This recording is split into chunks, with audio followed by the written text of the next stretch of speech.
কোথায় পালাবে মরণ থেকে, কোথায় ভাগবে মরণ থেকে।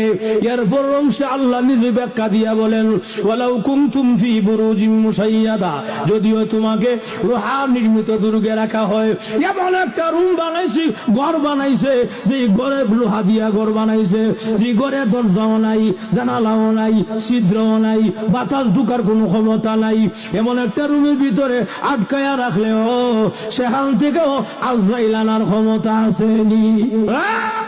আজরাইল আমি জানি যে কোন সময়ে মালাকুল মউত সামনে আসতে পারে। এই জন্য আমি যখন ঘর থেকে বের হই, ওযু করে ঘর থেকে বের হই। এখন আমার গায়ে ওযু আছে। আজরাইল দেখছুনি আমার কান্দের মধ্যে এটা কি আছে? বলে গামছা, পুরান গামছা। এই গামছাটা হল আমার রাস্তার যায় নামাজ। যখন নাকি নামাজের সময় হয়ে যায়, আমি গামছাটা যায় নামাজ বানায়া দিয়া জমিনে মহান আল্লাহর কুদরতি কদমে সেজদায় পড়ে যাই। আজরাইল অসুবিধা নাই রে, আমি জানি যে কোন সময় মরণ হবে আমার।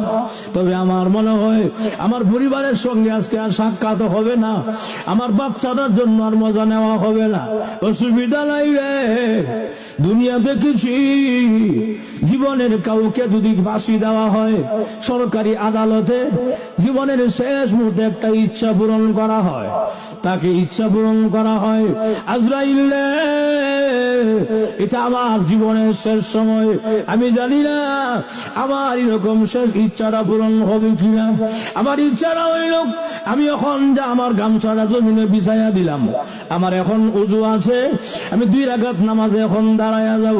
তবে আমার ইচ্ছা হইল প্রথম রাকাতে আমার গায়ে তুমি হাত দিও না, দ্বিতীয় রাকাতের প্রথম সেজদা আমার গায়ে তুমি হাত দিও না।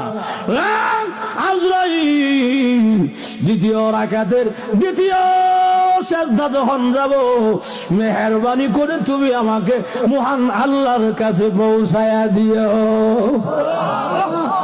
ভাইরা আমার, আমি যে কথাটা বুঝাইতে চাই, ইমান আমলের দাম অনেক বেশি।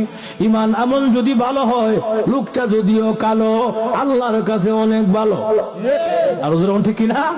ইমান আমল যদি ভালো হয়, লোকটা যদিও কালো, আল্লাহর কাছে সে অনেক ভালো হয়ে যায়। এই জন্য ইমান আমলের দাম অনেক বেশি। সামনে রমজান মাস চলে আসতেছে, আমাকে আপনাকে এখন থেকেই পুরোপুরি প্রস্তুতি নিতে হবে ইমান আমল করার জন্য, বন্দেগী করার জন্য। ওই ব্যক্তি বুদ্ধিমান তো ওই ব্যক্তি যে আখিরাতের কথা চিন্তা করে নেক আমল জমায়। আমার পাঠিত হাদিসে আল্লাহর রাসূল বলেন, আল কাইয়িসু মান দানা নাফসাহু ওয়া আমিলা লিমা বাদাল মাউত।